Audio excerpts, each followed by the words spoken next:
Hello again. Welcome to Do More Optimism. It is the night before the election, and this will be released hopefully on election day. So this will be an election day special.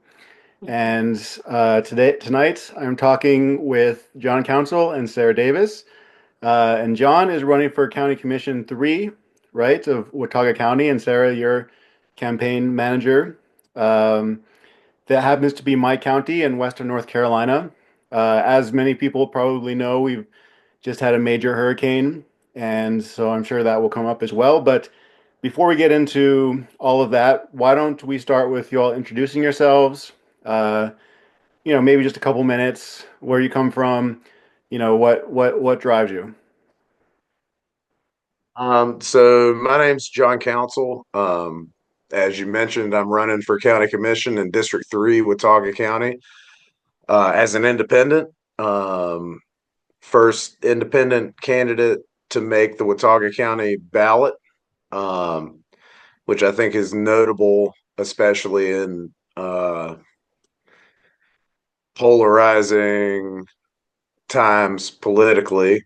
Mhm. Um, I'm running on a platform of environmental protections Mhm. and housing, which has become really relevant in the past month in the wake of the hurricane. Since the hurricane, we haven't really been campaigning on the political side of things. We've been working as disaster relief coordinators. Uh, and kind of been focusing all of our energy towards that and not so much towards the campaign in a traditional sense. Um, but I've lived in North Carolina my whole life. I grew up in Lake Waccamaw, North Carolina. Went to high school in Whiteville, North Carolina, in Columbus County, which is a county down in the southeastern part of the state, kind of in the swamp.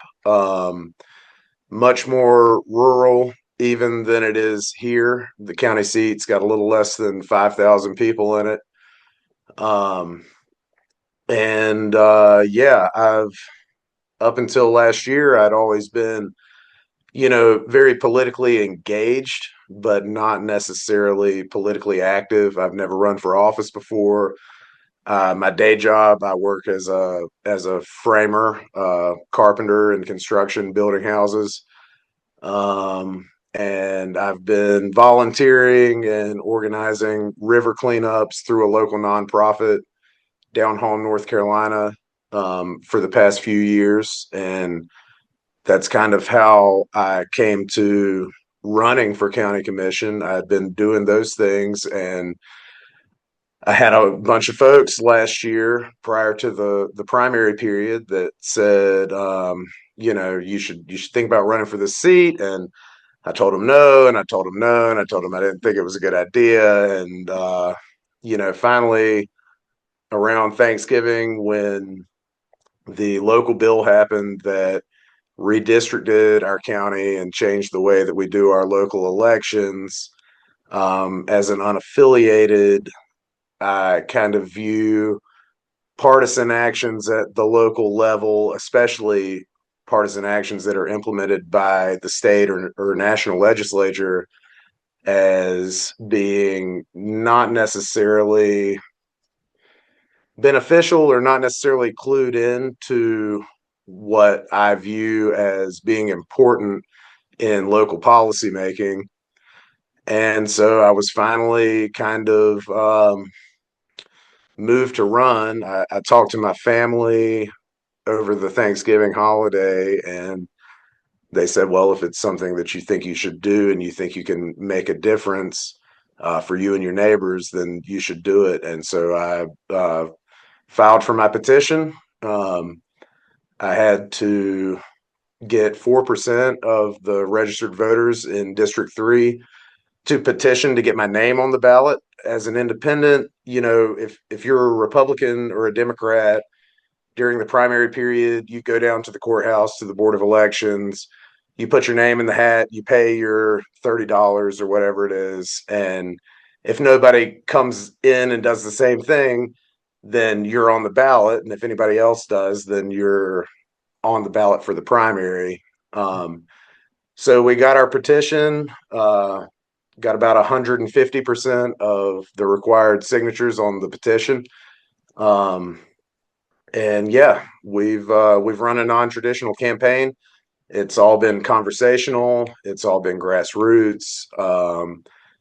Part of my platform is also transparency and accessibility in local government at the very least. So everyone that we talked to, everyone that we had a conversation with, they got my personal email address. It goes right to my phone.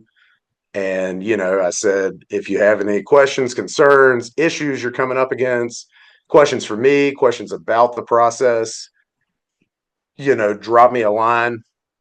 And yeah, I think that transparency is important. And I think that we live in a very special place. And if we don't take steps now to make sure that it stays that way, then, it may not be that way for our future and for future generations. Great. Go My for name it. is Sarah Davis. My family actually came to Watauga County, the meat camp part of it, in the late 1700s. But I was raised Navy, so I only grew up here during the summers. In 2018, I moved back here full time to take care of my grandparents. I met Jon through volunteering with Down Home. And I was very apolitical the majority of my adult life. The first time I voted was in 2020. But doing the work through volunteering, like doing things like the river cleanups and the local issue campaigns, it became apparent that the only way you get lasting change is through policy change and through legislative change. Mhm. So when he asked me to be his campaign manager, I said yes. And here we are. Nice. All right. So there's a lot of directions we can go in. Um, you mentioned volunteering and working with Down Home, North Carolina.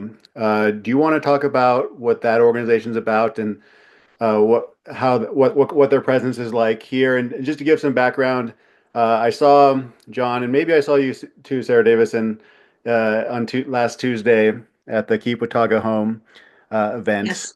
Okay, so I went to that event and I really enjoyed it. Just for the audience, there was a lot of discussion about how do we rebuild after the hurricane in a way that benefits the locals in particular, but also addresses longstanding issues like the housing crisis, um, environmental protections, things like that. But how do we rebuild in a way that's true to the values of this place? So that's my first kind of exposure to this organization. But you want to give a little bit more background and context of what they're about and how you've participated with them? Sure. I mean, do you want to field that one? Sure. So Down Home's model is based on two specific parts. They're a C3 and a C4. The C3 focuses on local nonprofit work, like local issue campaigns. The main one that I was involved in was regarding housing. Our initial housing campaign was trying to get minimum housing standards passed in the county. Like the town of Boone has them, but out in the county, there's no protections for tenants if their landlord refuses to fix their property. Um, and most people that end up living out in the county that are long-term rentals don't have the ability to pay for legal defense and actually take their landlord to court, to force them to clean up the mold or whatever other array of issues that we experience out here. Um, that was not passed, but Wasn't even better. it was not. But it did bring the attention to the county commission that the level of housing crisis that we were at pre-storm was already Mhm. just almost unimaginable for the majority of people that live and work here. If you're not a second, third homeowner, for those of us that actually want to call this place home, like in a real way, it's incredibly difficult to find housing. Um, and oh, good grief, I just lost my train of Well, thought. and so, in addition to that particular issue campaign, Yes, thank you. we're uh, and Sarah and I are just members. We don't Yeah. work for Down Home. We are a community action organization, specifically based in and around the working class. So that's the type of work that we've done through the minimum housing campaign, through mutual aid work, and also environmental work, organizing the river and stream cleanups where we, gather as many volunteers as we can, um, and pull trash and man-made debris out of our water courses. So the C4 side, Oh, there you go. Back in it. back in it. Sorry. It has been a very long day. I apologize. Oh, So the Long month. for real. So the C4 side of Down Home focuses on the longer term changes. They endorse political candidates. They do. We don't have the numbers yet for this year, but in 2022, they knocked more doors as an organization than anybody else in the state of North Carolina, save the Democratic Party. Um, we focus heavily on speaking directly to people and making sure that they can make an informed vote, that they know what the new laws are, since they change so frequently in our state. So it's kind of a dual focus on trying to make life in North Carolina better for the people that live here right now, and the long-term goal of making it better for everybody going forward. yeah. Yeah. I noticed on the website of Down Home that, one of the taglines was multiracial, working class, rural. Um, and I'm wondering, maybe I can tie this into you registering as an independent. Everybody knows that the more rural you get, the more conservative it tends to be. Um, of course, you have class issues that might scramble that up a bit. But what are your experiences in terms of like the politics of this kind of grassroots organization, in an agrarian context, I guess you can say. And does this have anything to do with you registering as an independent instead of, say, as a Democrat or, well, Republican or whatever? Well, so I'll touch on a couple things that you just said. One being that these are class issues in a lot of cases. Um, I've been an independent voter my entire adult life. I registered as an independent back when we were still called independents, and since it's become unaffiliated, but that's the same voter registration.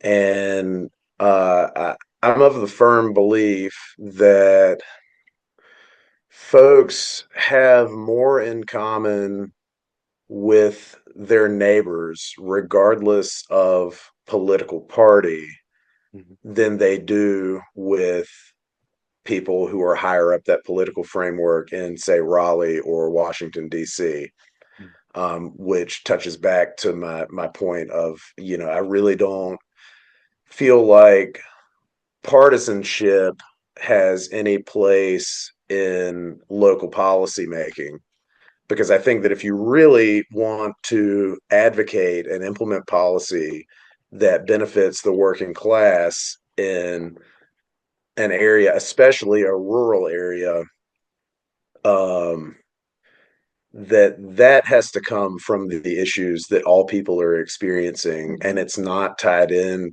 to the larger hot button political issues that you see on CNN or Fox News or MSNBC. We're not legislating abortion at the local level. We're not legislating gun control at the local level. Yeah. These things that are kind of issues that further divide people. I think that if you can bring both sides to the table at a local level, if you can bring both sides to the table on issues like ensuring that we have clean water, ensuring that our infrastructure is hardened against natural disaster, um, ensuring that our working class is able to find housing to be able to fill the roles and the jobs that we have here. Mm, We don't need our teachers to be priced out of living in Watauga County. mm, We don't need our servers and restaurant workers to be priced out of living in Watauga County. Currently, 40% of our housing stock is tied up in Airbnb short term rental. mm. That's an appalling number to me because with a large focus of our economy being on tourism, um, it's it's great to have places that tourists can stay, but we have to have places where the people that fill the roles in the community that provides for that economy, we have to have places where those people can live Yeah. and live safely and live affordably and not be cost burdened. I think it's an even larger number than 40% of households in our county that live under cost burden, which means that, yeah, Much higher. yeah, much higher. You know, that means that a majority of their funds every month are just going into housing, right? Mm, Um, so yeah, I think that running as an independent, as an unaffiliated, you have an opportunity to bring people to the table who have been told by the larger political structure that they are enemies, um, mm, or that they disagree on certain fundamental aspects of our democracy, but that those people have more in common with each other than they do with the larger party structure or political structure of the nation. mm, And if we're going to provide for the people that live here, the main policies that affect your day-to-day life are enacted at the local level.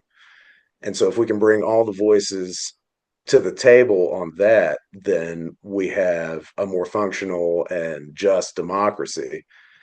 Um, and that's across the board, and especially on the issues of housing, on the issues of environmental protection and infrastructure. yeah. That's where the important voices are being heard, and that doesn't quite jibe with the Democratic talking point necessarily or the Republican talking point. Nice. Yeah. Yeah. I've lived here for about 5 years, and I mean, these issues you're bringing up, I mean, the challenges seem to be that, a big part of the economy in the high country, let's just say, or Watauga County, Mhm.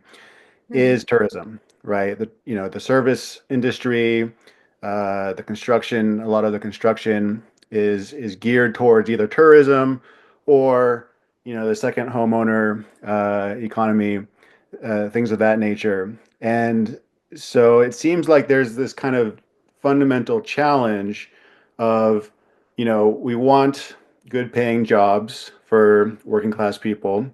A lot of those jobs are based on the tourist industry, but with tourism, with living in a beautiful place and living in a topography that, is very space limited, especially if we want to protect the environment, you just can't build that many places and not mess up the water supply or not, That's right. cause erosion and things of this nature. So this seems to be like a knot that, if we were to think about policy that we wanted to advocate, how can we address this kind of this tension? And do we need as a region to get away from tourism as kind of a main driver of the economy and think about something else, or how are you thinking about it? Yeah, I think that our tourism industry is great in that it has allowed us the protections that we have had thus far to some of our natural spaces. Hmm. Places that exist in the national forest that probably would have been logged in the past 50, 60 years, places on our rivers that probably would Mhm. have been developed in the past 50, 60 years. Um, the tourism industry has allowed us to preserve, not conserve, but preserve Hmm. those places, hopefully for the future.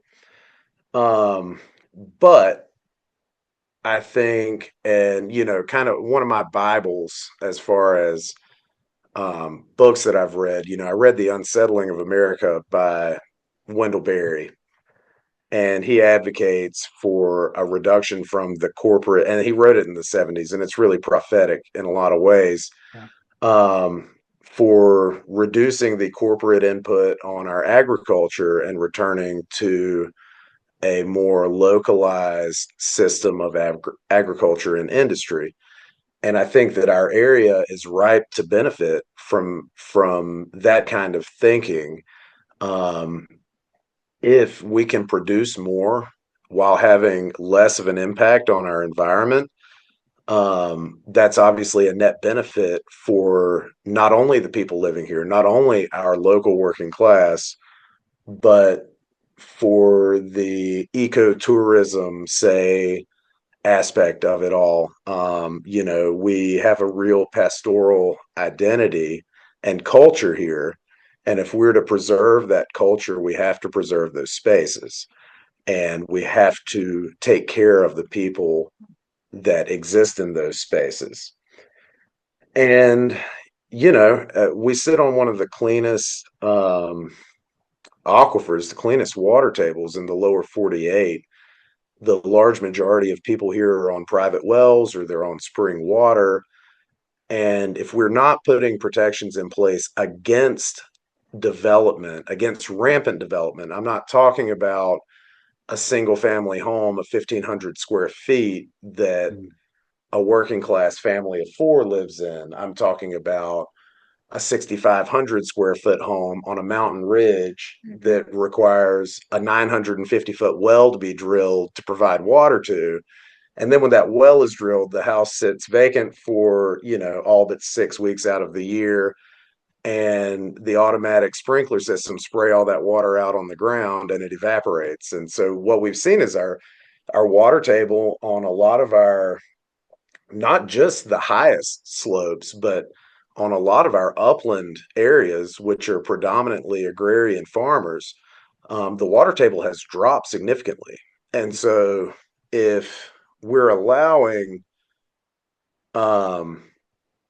people to undercut the right to clean water, and we're barred from having, say, a countywide water system by the topography. The bedrock is in a lot of places less than a foot, 2 foot under the ground. And that topography and geography prevents us to be able to provide that kind of municipal countywide water system model to a place like this. And so if we're going to protect that, we need to be protecting against things like surface water runoff that impacts people, especially in spring boxes. We need to be protecting against things like intrusion that happens as a result of construction. And if your well is, say, 150 feet deep, and then a large housing development is built uphill of you, and all of these wells, which, like I said, a lot of them are for things like irrigation, are built upslope from you. Eventually, um, your water is getting undercut, and not to mention the intrusion from surface water runoff and stream sedimentation, things that prevent our aquifers from filling back up. And then with climate change, we don't have the big snows every year that percolate into the ground. What we have are these big storms and these week-long rain periods where the soil capacity for water is reached, and then there's nowhere for that water to go but running down into the backyards, running down into the stream beds, running down into the rivers. And in some cases, these roads act like artificial rivers in places where there's never been a stream bed before. And so we're getting these types of weather events, and not the big snows, which actually sit on the ground and melt over the course of days and weeks and percolate into our water table. Um, I've kind of lost track of the question a little bit, but Yeah. I think that these types of questions aren't being brought up because we've been in a trend of looking for the most instant gratification, the most instant profit margin, and we've been legislating and making policy based on that.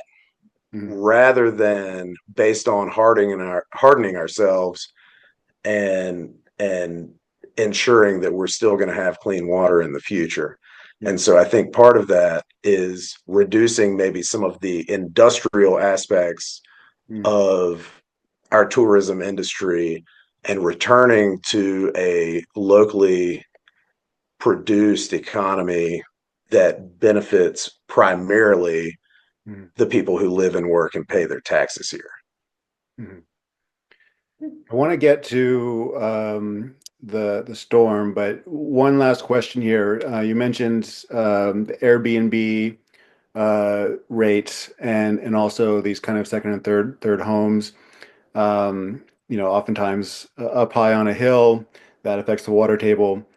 What do we do about that? Are there any policy levers that we can implement that would I assume that I don't like Airbnb at all.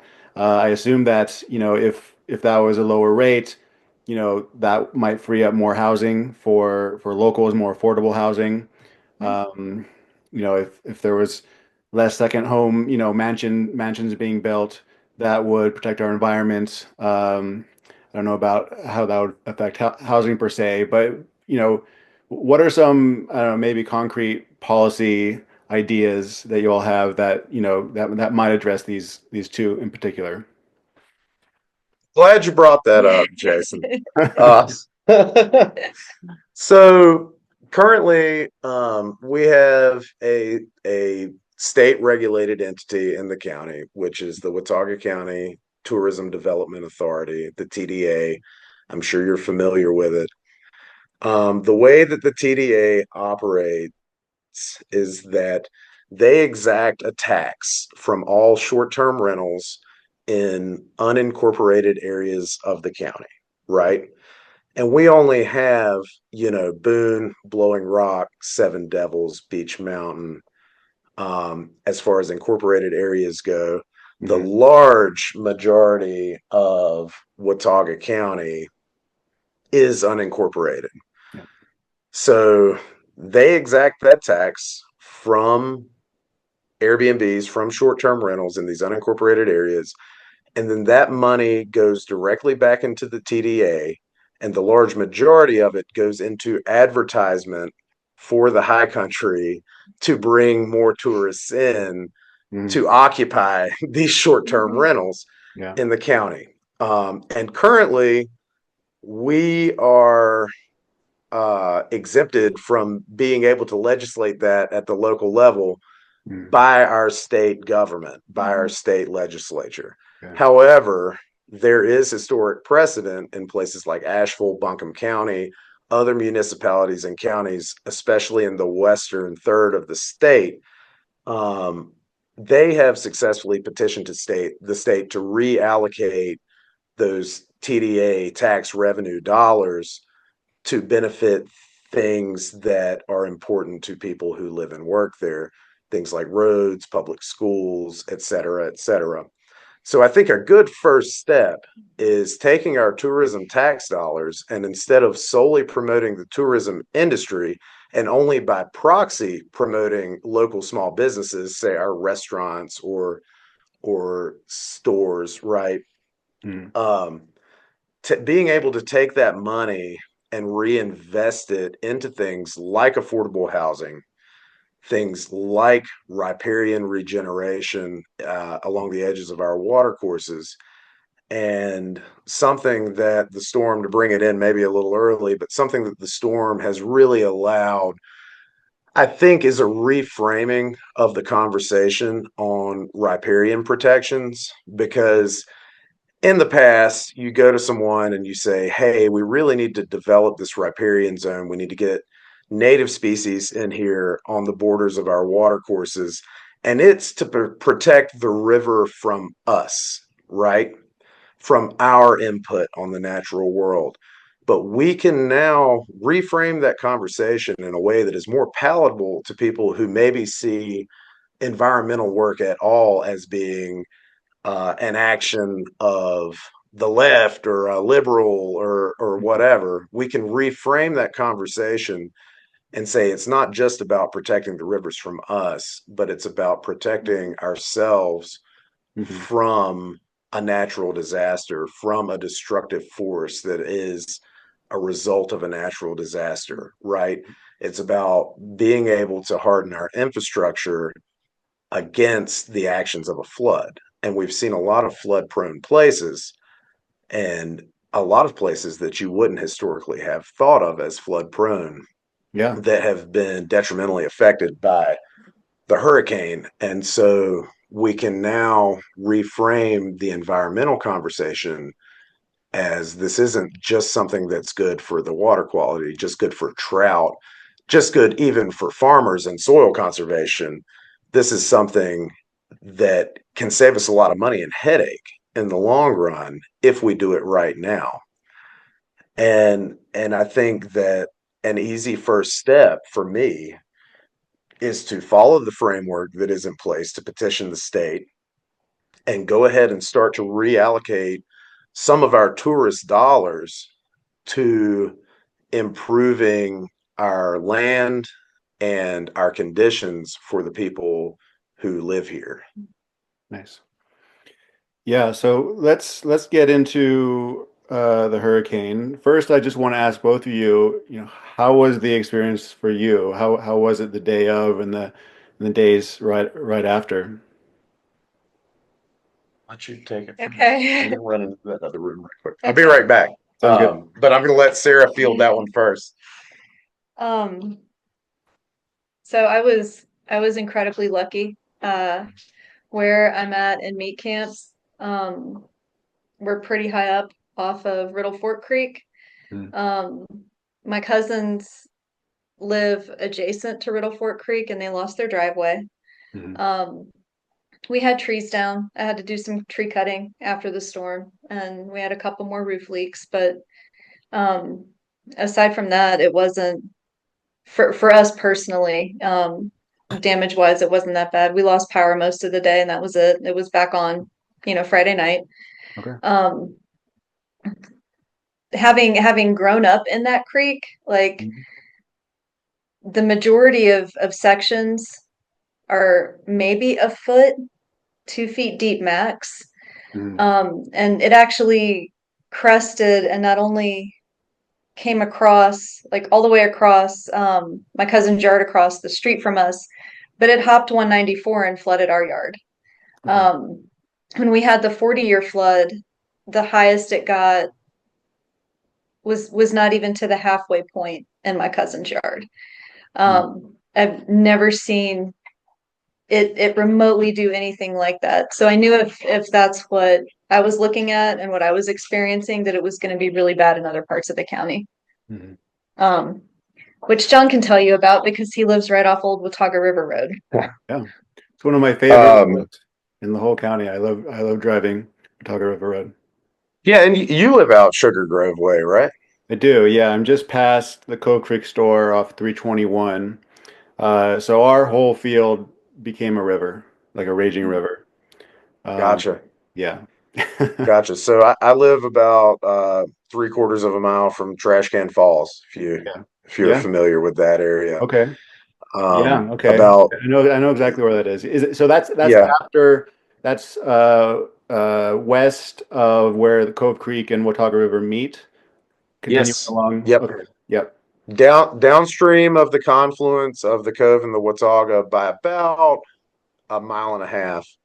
Okay. So we're And only about 2 or 3 upstream, miles apart. yeah. Yeah. So I mean, you saw it like I saw it, man. I'm Yeah. sure. Yeah. Upstream, we're upstream from the high bridge on 321 by the kayak put in by Mm. about 3/4 of a mile. Okay. Um, so as you know, the rain began heavily like on the Wednesday night. Yeah. And we had actually just we were in the midst of a spaghetti dinner to benefit the campaign Hmm. at a local restaurant in Fosco at Holloway Corner Kitchen. Hmm. Um, and the rain started that night. During that night, the Hubert Thomas Bridge went under, which Hmm. is that low water bridge on your left between Rominger Road and where 321 crosses the river. Mhm. And the rain continued through that Thursday. And that Thursday night, I went out multiple times. I couldn't sleep. I was up until like 3 a.m. because I was going out with a flashlight and I was marking how high the water had gotten Mhm. in the field across the road from my house. So my house is situated. Watauga River Road is a gravel road, or Old Watauga River Road is a gravel road that runs from 321 to Rominger Bridge, and then the rest of Watauga River Road is gravel and paved that runs all the way into Valley Crucis. The whole road's about 6.5 or so miles long. Mhm. But my house is situated across the road from the river itself. There's a few hundred yards of field between the road and the river, and then about 150 yards between our house, which is a converted barn, and the road. Mhm. Um, and so I was marking the height of the river, and as of that point, um, it was not a flood unlike any that we had seen before. My wife and I moved to Watauga County from Avery County in 2018. Mhm. That's when we bought our property there on Old Watauga River Road. And in the first month that we had lived there, we had seen the largest flood crest since I think 2004. Mhm. So we were no stranger to high floods in the area, and there were many times where our three routes of egress were completely inundated, and we were trapped at the house with no way to drive or walk out. Right. So we were kind of used to that aspect of the nature of the river and the nature of flooding. Um, I finally went to bed that night in the wee hours of the morning. Woke up about 8 the next day. The power was out. The cell signal was down. So no power means no internet. And for us, we're on a well. Yeah. It also means no water. It's an electric pump. And no internet, and then no cell signal because the storm had knocked out the cell towers, as I'm sure you quickly realized as well that Friday morning. Mhm. And so at around 8, I walked down again, um, marked how high the flood had come, and at that point in the morning, it was about equal to the highest flood crest that we had seen since living there. Mhm. Um, After I walked about the mile section of road, a half a mile each way from the house, I went back inside and it was dark and cozy because the power was out. And so I laid back down. There was nothing else to do. I laid back down and I fell asleep for a couple more hours. I got up at about 11 o'clock and walked back down, and the flood had doubled. Yeah. Um, Doubled in distance from the river and doubled in depth. So more than doubled in distance. It Because as water rises, the cubic feet per second is exponential Mhm. in regards to the height of a flood Right. because the water spreads out. And so now the river was all the way up into our driveway. Mhm. Um, and we had no egress. Um, and it was a pretty shocking moment as we first of all had never seen the river anywhere nearly close to that high, and also at this point, if it were to come any higher towards the house, our only means of escaping the flood tide was to pack a bag and grab the dogs and walk up the hill um, behind our house. Um, and so I went and told my wife just that. I like very brusquely and startlingly, I'm sure, came into the house in a panic, and I said, "Baby, you got to get up. Like we got to pack a bag. Like we've got some real problems about to happen." Um, and so we raised ducks for eggs. They're meat ducks, but most of them are, a little past that first kind of 9 month period where you want to cull them for meat. So they're egg laying ducks, and we barter and sell the eggs. And I have a pond down. Well, it used to be a pond after the hurricane. It's now a mud pit, Mm. but down at the foot of the driveway. So I went into the coop and I let the ducks out because I was worried that with the water coming up, that they'd be trapped in the coop and that they'd all drown. And then I started marking how fast the water was rising. Um, and the water was still rising. The crest didn't come for another 2 hours. Mhm. Uh, and it came a lot further up the driveway. Luckily, never got to our house. We had some damage to our livestock fencing at the bottom, some damage to our gate. Our mailbox, well, you couldn't even see the top of it. Um, and neighbors had a small landslide in their yard that yanked the fiber optic out of the hill. So that was why the internet took so long to come back on. Mhm. But, you know, I went and I walked through the woods in either direction and across the cow pastures and managed to check in with, every neighbor within about a mile and a half or about as far as I could get, and make sure that they were all okay. Um, and then after a couple of hours, the flood began to recede. Um, but our we couldn't leave that day, and it was the first time since we've lived there that the flood has come over the road. And when the flood went down, um, the road was not there, Mhm. uh, and you know that coupled with the power lines that were down and the mudslides upstream of us, we couldn't get out to town. Um, Yeah. And so the next day I got up and I put my backpack on and I hitchhiked into Boone, and it was like a scene out of an apocalyptic film, the line of cars Yeah. that stretched all the way past Skate World, which is, Mhm. 4 miles nearly, or maybe more than 4 miles outside of the town limits of Boone. Yeah. Um, and I hitchhiked into Boone and managed to get some supplies, some ice, because with the power out, our deep freezer where we had all of our meat Yeah. was rapidly thawing. And so I managed to pack my backpack with ice, and I had hitched a ride with somebody who was willing to take me all the way back to the end of Old Watauga River Road so that I could walk in the 3/4 of a mile from the end, Mhm. the low bridge being still underwater and the road being impassable to cars in either direction from our house. And over the next couple of days, our neighbors, luckily, are some pretty self sufficient folks, and they managed to get some equipment out and get the power lines propped up Mhm. out of the road and get enough of a way cleared that, at the expense of your Subaru Outback suspension, Mhm. you could get in and out to the highway, which, as you know, at that time was not much of a highway, but more of Yeah. a minefield.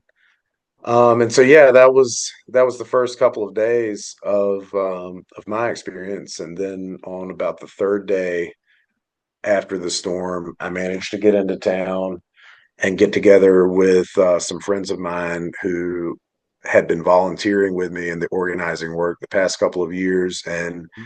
we hit the ground running doing disaster relief.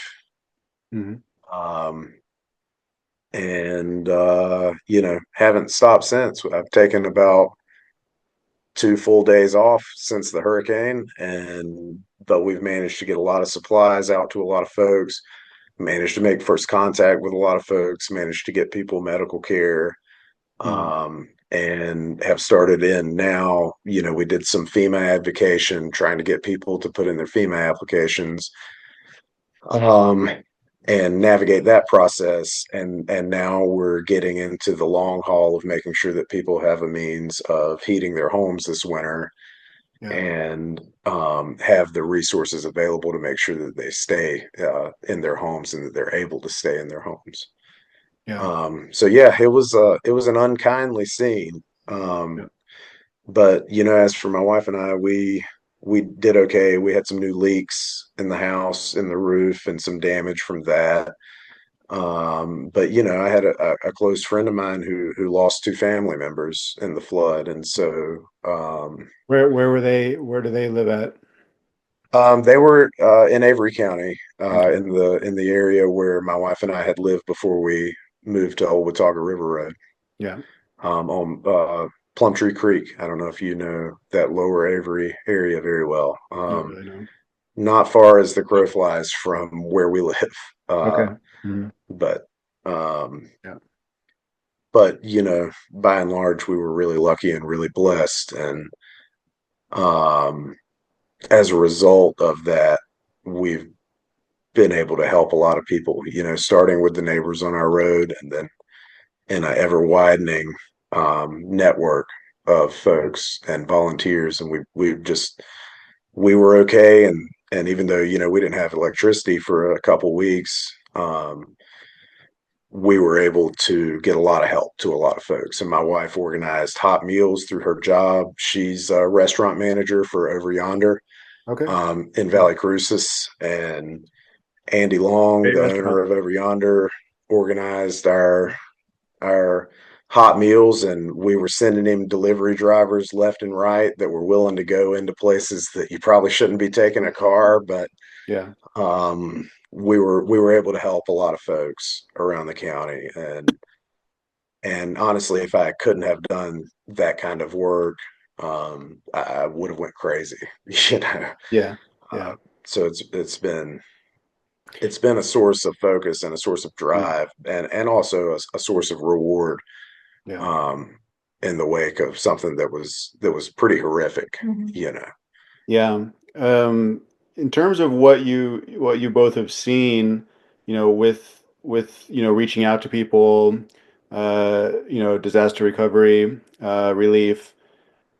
Do you want to tell any anecdotes of like, just, what kind of situations people were in? What, like what was their situation? The people who were like especially cut off.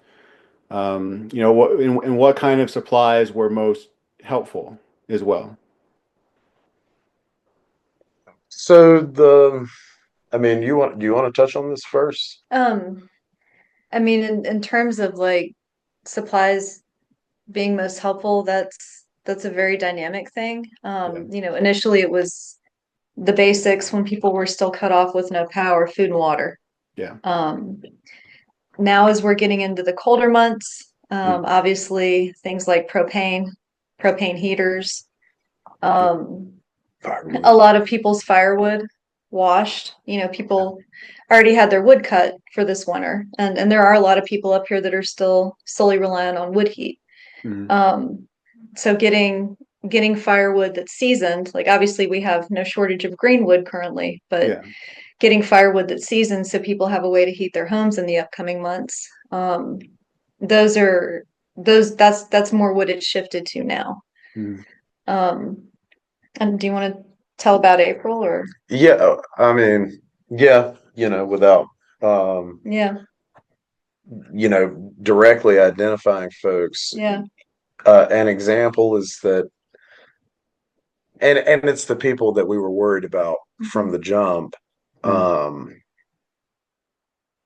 there's a lot of folks in this area and the surrounding counties, as I'm sure you know, that are very low income, and impoverished, and their housing situation was tenuous at best prior to the storm. And so before the storm, these are people that had, maybe they owned property, but they had next to nothing by way of material possessions, Mhm. right? And capital. And now, as a result of the storm, they have even less than that. and are in a lot of cases in a deficit. Um, and they already did not have reliable access to goods and services.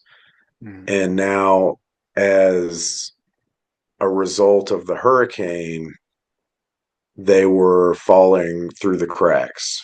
And Mm. so when the first um, federal and state organized relief came in, these folks got missed. Mm. And they were not among the ones to receive the first influx of supplies. And their living situation wasn't such that they were in safe or stable housing, even. And so we made those folks our primary concern. You know, one example are some people living on a temporary power setup in an RV and a car. And they had one running vehicle and no cell signal at the house. Um, and you know, just just very little at all. Mm. And so we concerned ourselves primarily with the people in those situations, the people that were falling in the cracks of the state and federal disaster relief model. Um, and we were able to get a lot of aid to to these folks in a lot of different cases, and not just water, food, generators, not just those finite things, but things like medical care, Mm. um, and in a lot of ways, a silver lining of the storm, because we had already been in the, it feels weird to say in the business, but in the business of Yeah. volunteering, of advocating for people in these situations.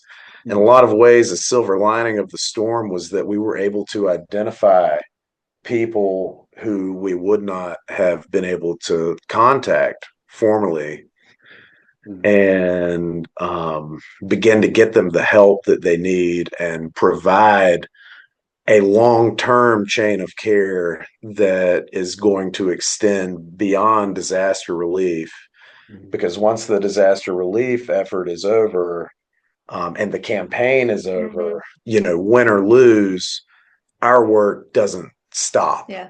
Yeah. We're still going to be volunteering. We're still going to be trying to provide mutual aid to the people that need it, Mm. and still going to be advocating for environmental protections. And so a silver lining of all that was it put us into contact by necessity with Mm. people that we had not formerly been able to identify.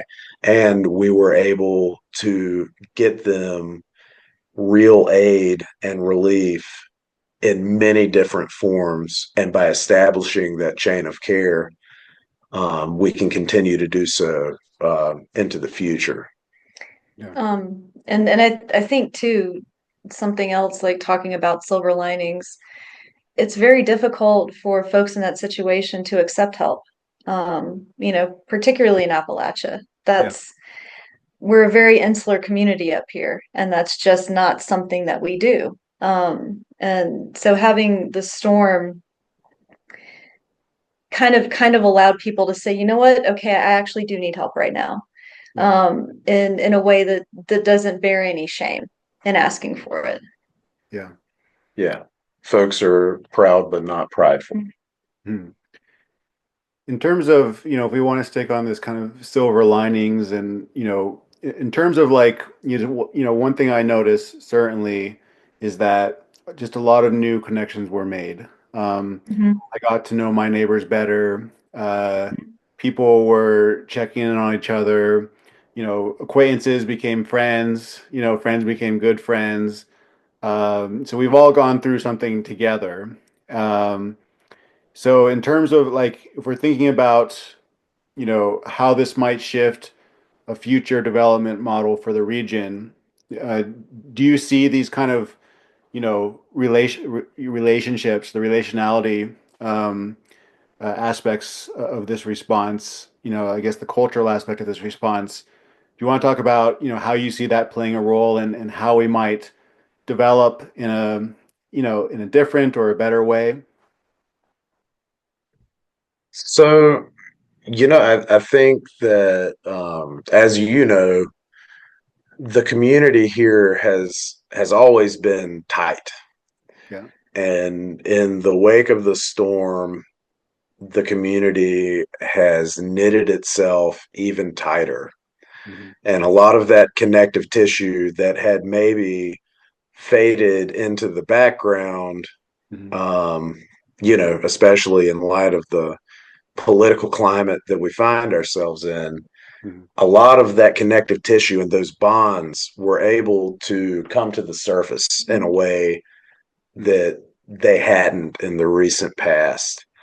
My neighbors and I joked, the second day after the storm, everyone without power brought all of the food from their thawing freezers and refrigerators. And we got together at a neighbor of ours' house who had a generator hooked up to his well. So we were all able to get showers. And then we all got together in his kitchen and dining room and came together for a meal. And even though we had known all of our neighbors for years since we had moved there and since some of the newer folks had moved there, we had known all of these folks for years.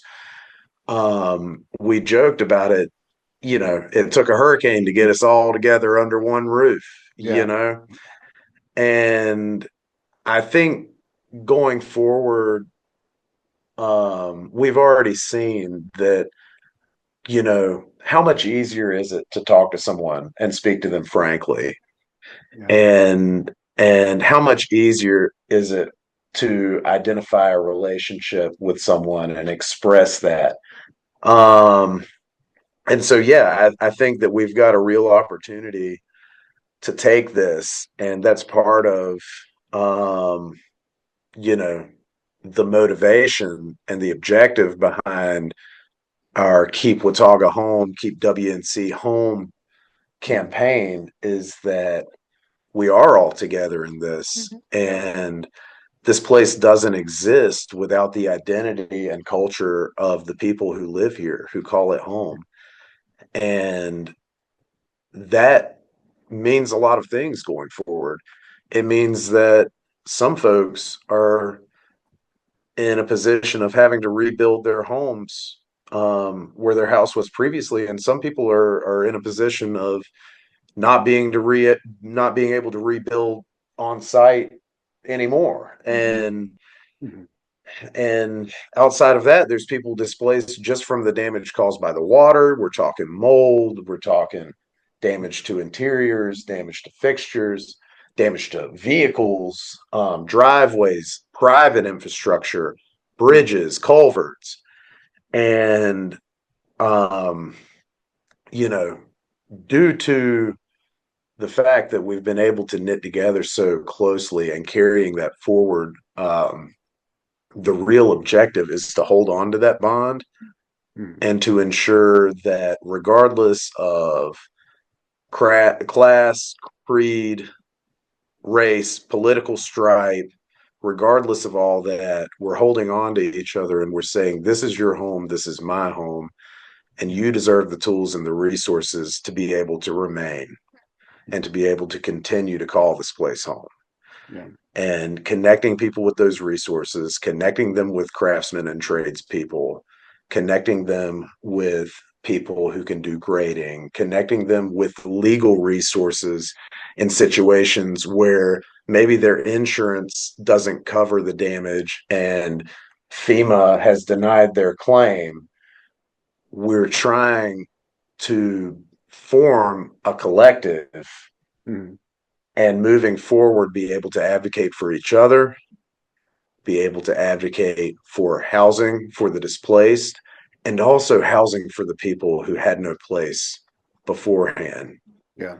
Um, and a lot of that is going to be setting our sights and tuning our senses to what the development motive and identity is going to be coming forward. As you know, we have constantly large development and real estate firms that are constantly buying up more and more real property. Right. They Um, probably see this storm as an opportunity to, to buy up more property of people who are in a desperate situation. Absolutely, they do. When you come to somebody and FEMA's denied their claim and they don't have an insurance payout, but the house is still gone and they can't live in it, Yeah. when you offer someone a lump sum of cash that's more money than they've ever seen in their bank account in their life, Yeah. um, it's predatory, but it makes it really easy for people to sell, Yeah. you know? And so if we can get a step ahead of that and Mm-hmm. tell people we have these tools to Mm-hmm. protect you in your home, we can provide resources that is not your only option, your only way out of a bad situation. Mm-hmm. Then we can prevent the loss of land, the loss of culture and identity, Mm-hmm. and the detriment to the environment that's going to come because it's already started. Yeah. And it had started before the Mhm. storm. And this gives us an opportunity to get more folks on the same page of ensuring that we are conserving our way of life and protecting each other from, an outside interest, which may or may not have the best intentions. Right. And I think too, we live in an area that has historically been neglected by like statewide and other governmental support systems. Yeah. So I think having the community more tightly knit than it even was before helps replace that to some extent.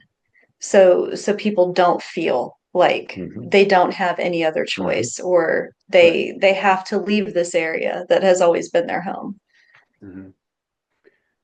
Yeah. They have a network, at least, if not, the resources that they need to make that decision. They have the informational network, the support network. Mhm. They don't feel like they're alone in making these kinds of decisions. There was a gentleman at the event last Tuesday um, who was talking about you know at a certain point it's somebody who owns a piece of property. It's their decision whether they're going to sell it or not based on their own circumstances. And at a certain point that might occur. One thing that he was talking about is the potential of land trusts and using an organization like Keep Watauga Home to um, to utilize that kind of tool for either keeping people in their homes or Mhm. some kind of, I don't know, housing cooperative, let's say, or keeping that land for as a community asset to some degree instead of a private development. And I'm curious Mhm. if you all have thoughts about that model. Can it work in a place like this, etc. So, a land trust to me would be the option if a certain area, a certain, geographic part of the county was condemned in such a way that the people living there were barred from being able to rebuild.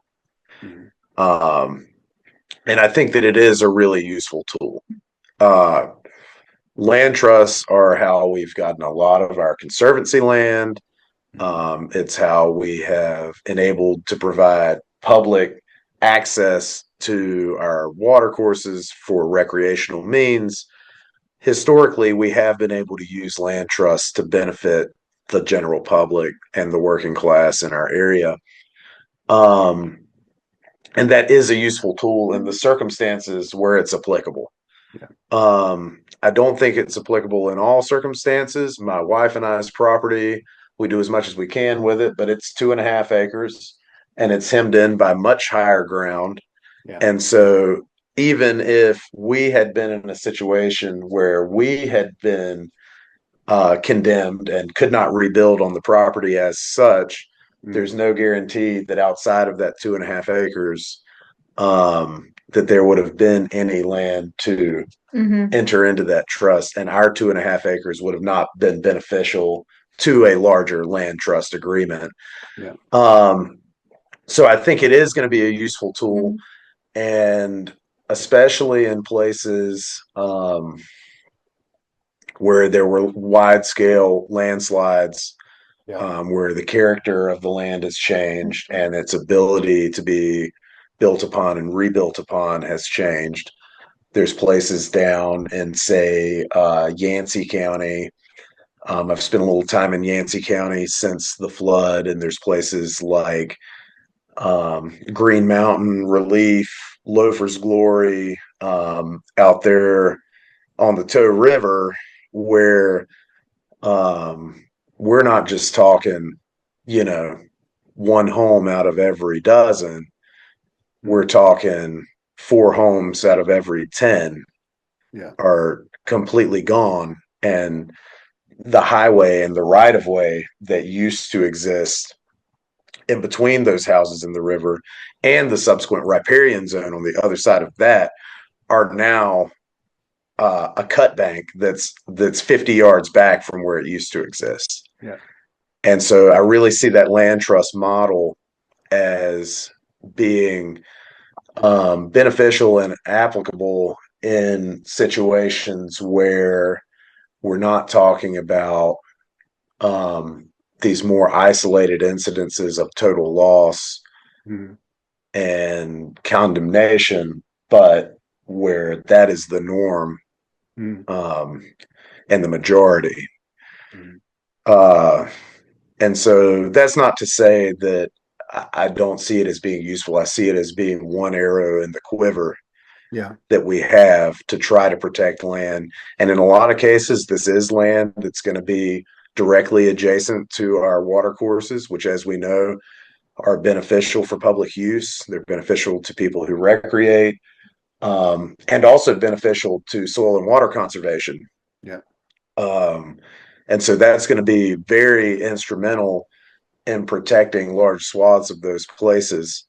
Um, but definitely not the only goal to focus on. Yeah. Right. Yeah. Mm-hmm. Yeah. So are you guys nervous about tomorrow? Tomorrow's the big day. Um, how are you feeling? I appreciate you taking the time out because I don't know how many we're gonna try and get this out tomorrow morning. We'll see, but I don't know how many people we're gonna influence in Watauga County. We'll try. Our audience is pretty dispersed, like nationally and even internationally. So I would hope it would be worth your time to talk with me tonight. But how are you feeling? Well, I'll tell you, man, um, at least for my part of it, like I said, there's been other priorities, to say the Yeah. least, in the last month. And that's not to say that I'm not as committed as I ever have been to serving the people here. In fact, that's to say I'm more committed than I ever have been to serving the people here. Um, and there's a part of me that wants to say I'm not nervous at all about the election. Hmm. And I only say that because whether I win tomorrow or not, Hmm. and I hope that I do, my work doesn't stop. Yeah. I'm still going to be advocating for clean water. I'm still going to be advocating for working people. I'm still going to be advocating for housing.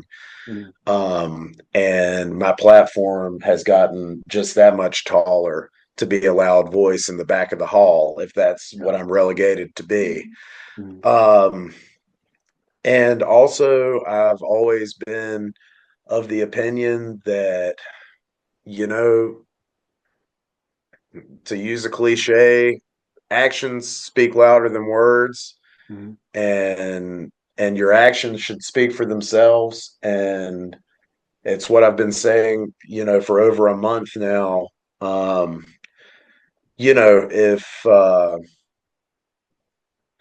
if I were to lose the election because I was doing disaster relief and not campaigning in a traditional sense, that would be something that I would wear like a trophy, a badge, that's not something that I would be down on myself about because I feel like me and Sarah and the rest of our collective and the rest of the people who have worked with me throughout this process Mhm. have put our money where our mouth is, and we've showed up to fill a role that needed to be filled.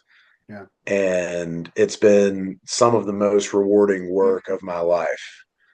Um, and I would not trade my place and our place and our role in the recovery effort for a small scale political victory or a traditional political campaign. And our campaign was untraditional to begin with. Yeah.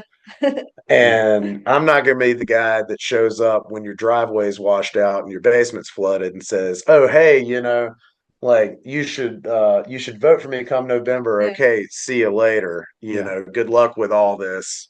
Yeah. That's just not the platform that we're running on, and that's Mhm. not the campaign that I set out to run. And so I'm honestly a little excited, and I'm excited for the campaigning part to be over, win or Mhm. lose. Mhm. And I intend to participate in the watching of the Mhm. election results from a very far removed standpoint. And yeah, that's where I'm at with Mhm. it. I hope I win. As Sarah has beaten into my head for the past 5 weeks, Yeah. maybe if we had people that were thinking about these types of things already in positions and being a voice on a board that's making policy, if we had people in these public service roles that were acting as public servants and not politicians, the Yeah. damages would not been quite so far reaching. And so some of it has confirmed the impetus for me to run for this position in the first place. Mhm. Mhm. And I think I'm really carrying that with me and carrying that fire, Mhm. because I think it's needed. And even if I don't get to speak on the board, if I'm just the guy that's bringing the question up Mhm. to the table, then Mhm. that's my role, and I'm going to continue doing that work until there's not any more work. You Mhm. know. Yeah. How about you? How you feeling? I don't actually feel nervous about tomorrow. Like John said, I've been beating that into his head Mhm. since the storm. Like the whole reason that I agreed to be his campaign manager is because I do firmly believe that if we had folks in positions of policy creation that cared about being public servants more so than they did about the next election or their next political step up, we wouldn't have a housing crisis here to begin with pre-storm. Yeah. We wouldn't have the lack of infrastructure to withstand what happened through Helene. Um, so I think, either way, whatever happens tomorrow, we're still going to be doing the same thing that we've been doing. Um, it just might look a little different Yeah. depending on tomorrow's results. Well, I think you guys deserve to win. I hope you do. Um, in terms of what Keep Watauga Home is going to be involved with, in the coming months and years, on the off chance that anyone from Watauga is listening, or even just for myself, how can people get involved? Um, you know, what are the different kind of pathways of participation? So it's still a fairly new campaign. Yeah. Um, we're still kind of fleshing out like the different ways that it can go or that we want it to go. I would say anybody interested in getting involved, you can contact Down Home. Um, Mm. there is a separate website for Keep WN Keep WNC Home. Yeah. And as we start like digging into the actual issue campaign part of it, Mhm. there'll be things available for people to do to get plugged in, where they feel most comfortable. And outside of that, we're pretty out there in public. I don't know how you found out about it, but when we have meetings, if it's something that piques your interest or if it's something that you're passionate about, show up and be vocal and be part of the conversation. We're making this from a kernel of an idea into a tangible thing. Yeah. And that requires voices and that requires input from everyone. And if we're going to be an effective coalition and collective moving forward, it's going to be we've got to have everyone on board. And democracy is stronger the more voices that are involved. And so when it comes to advocating for change and advocating for people who have historically not had a voice, bringing more voices to the table is what's needed. Contact Down Home. Keep an eye out for the stuff that we put out online, and show up. And I got back on Facebook after being pretty inactive for several years, checking in maybe once or twice a year. Why did you because I do wanted to that, follow dude? you Why all would you do because that? I wanted to God. follow you on Facebook, and that's where I was told I could find you. So now I'm back on Facebook. Oh, get back off it, man. I'll call you if there's anything you need to know. That seems to be like the only way to like buy and sell with your neighbors or do a lot of Yeah, things. true that. True that. And there are specific Facebook groups as well. I don't personally have Facebook, but I do remember hearing them mention that. I had to make a Facebook when I decided to run for office because I was told that it's the only place that people get their news anymore, which is horrible, but that's where we're at. So, but yeah, there are Facebook groups. Keep Watauga Home is a Facebook group. Keep Ash Home. I don't know how many listeners you have in Ash. And we hope that the wider umbrella of Keep WNC Home, that we're going to be able to spread it to keep Avery home, keep Mitchell home, keep Yancey home, and so on and so forth. Because it's not just about Watauga County or the high country. It's about a place that was already under attack by extractive industry, whether that's logging, coal, the tourism industry. We're already under attack by extractive industry. And, moving forward, if this is a way that we can advocate for ourselves, it's going to require the participation of a lot of like-minded folks in the wider region. So get involved with us. You've got my email address, man. Give it out. Give it out like candy. Maybe not the phone number, but the email address, give out like Halloween candy. It's easier to ignore an email than it is a phone call if it's someone that doesn't have the best of intentions.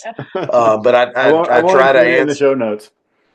I will that's not well, the email address you can actually feel free to.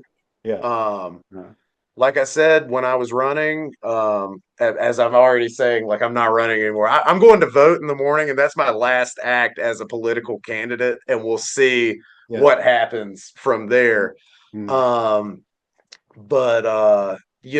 throughout the course of the campaign, I've given my email address to every voter and resident that I've come across. And so really you can feel free to give that to anyone if they have questions about anything that we talked about or issues that they're facing. Like I want to hear from them. Whether I win or lose tomorrow. I think it's important that we have a tight collective network moving forward. And there's going to be things in the near future, things like food security and environmental protection that whether I win or lose, it's going to be real work that's going to be happening here in Watauga County and in the region at large. And so if I can help with that in any way, like I want people to have me and my network as a resource for them. So you really can feel free to give that out like Halloween candy. Keep the phone number though. Like I'll keep that one. that's I'm fine with you having that, but I don't need everything. Yeah. Yeah. Well, and so this, this podcast is, the co-founder, so to speak. One used to live in Uruguay, now they live in Chicago. Another one, lives in Atlanta. So it's like all over the place. But I've been trying to get more regional conversations happening, kind of like Sure. a regional, cluster, I guess.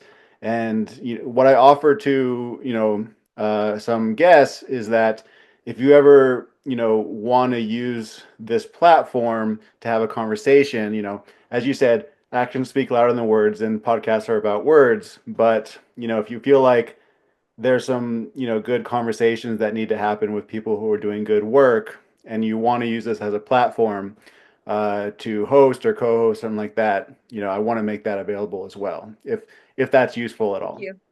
Yeah, I really appreciate that, man. There's a lot of people in the community that are doing good work and deserving to have their voices heard. And I'm running for public office. It makes me a little bit more uh, visible. Yeah. And that's great. And it's been a great benefit to a grassroots campaign. But there's a lot of folks in the community, folks in the collective movement that have a lot to say, and some of them much smarter than me and much more eloquent than I am. Same. And so they, there's people that I think would really benefit the community at large to be able to have a platform to have their voices heard. For sure. So we really will take you up on that. Yeah, please Yeah, do. thank you. Before we wrap, is there anything else you want to mention, talk about, anything important that you think we missed? That we missed? That's hard to say because it was just a free flowing conversation. It's hard to say what you've missed in a conversation, but you know, not to sound like the PSA or Mr. Rogers or whoever, but if you hadn't early voted, Yes.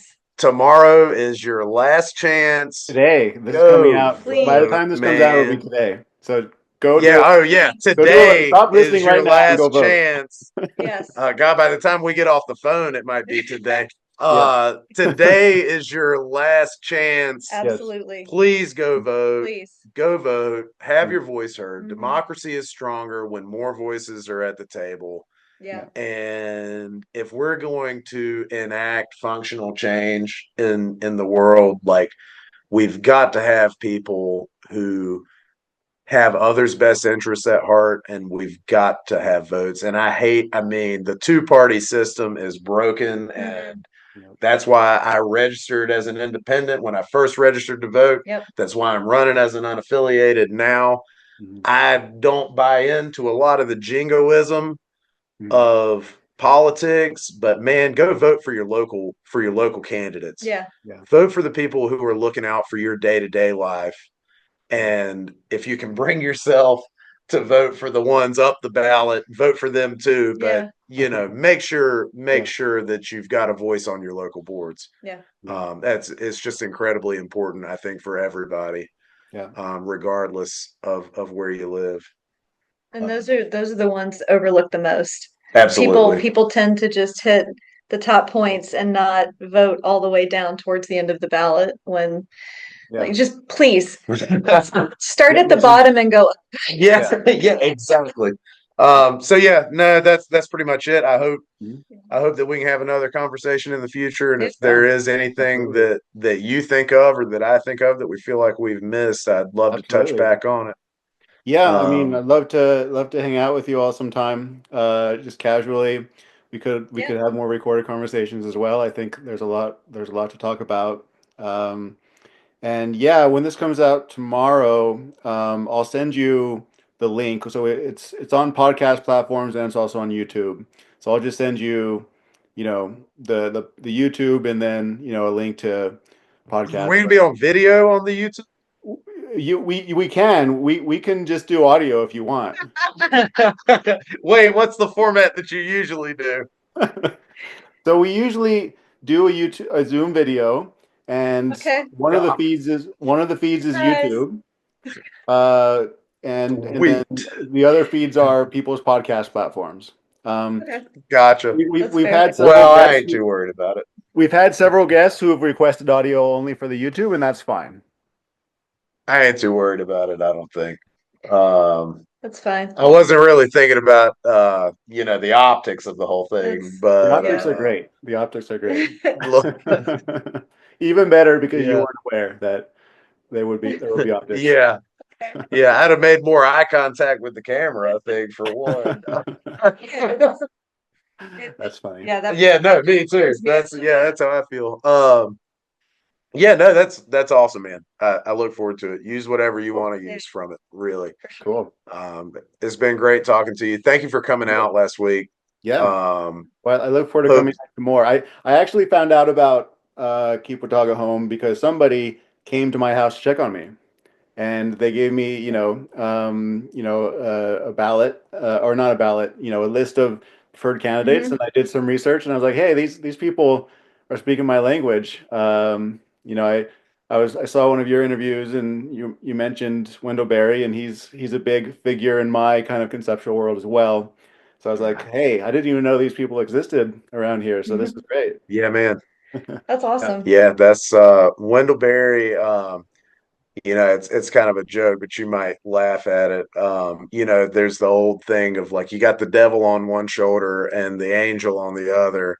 Mhm. So I've got, Wendell Berry on one shoulder and Ed Abbey on the other. Okay. And And they were friends, right? Like they knew each other. They were. yeah, they were protege students of I want to say Wallace Stegner, Hmm. kind of acolytes of his and I might be misspeaking, but they knew each Yeah. other, and I've got a friend of mine here in Boone who knew Ed Abbey Mhm. growing up, Oh wow. Okay. and yeah, Ed Abbey and his father were close friends, but Mhm. they were kind of two sides of the same coin. Yeah. Cactus Ed was a little more um, angry Right. Right. Right.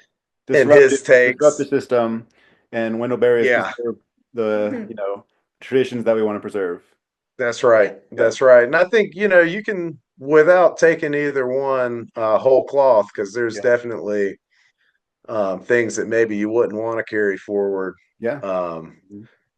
I think that you can take some real salient ideas from folks like that who have really painted a picture of rural America in a lot of ways. Mhm. And Barry is you know, he's a master of exemplifying that piece, that I think is why we live here. Absolutely. Um, yeah. Anyway, Cool. Well, Can I ask you one yeah. question, Jason? Sure. Go for it. Is that a Busy Town shirt you're wearing? I got this at the Mass General store. It's a local artist ran That's in, awesome. who actually ran into me one day and say, "Hey, I did that." oh Did man, that That piece. is I And love that. They yeah, still got them over there. I need to go get me one of I only those. saw it once, like 3 years ago. okay. But Oh man, That's I couldn't unfortunate. pass it up. It was, Yeah, no, that's yeah. banjo. fantastic. I love Yeah, it. I love a woodland critter Yeah. playing a stringed instrument. yeah, Yep. That's an aesthetic that I really get into, Hmm. absolutely. Yep. Yeah.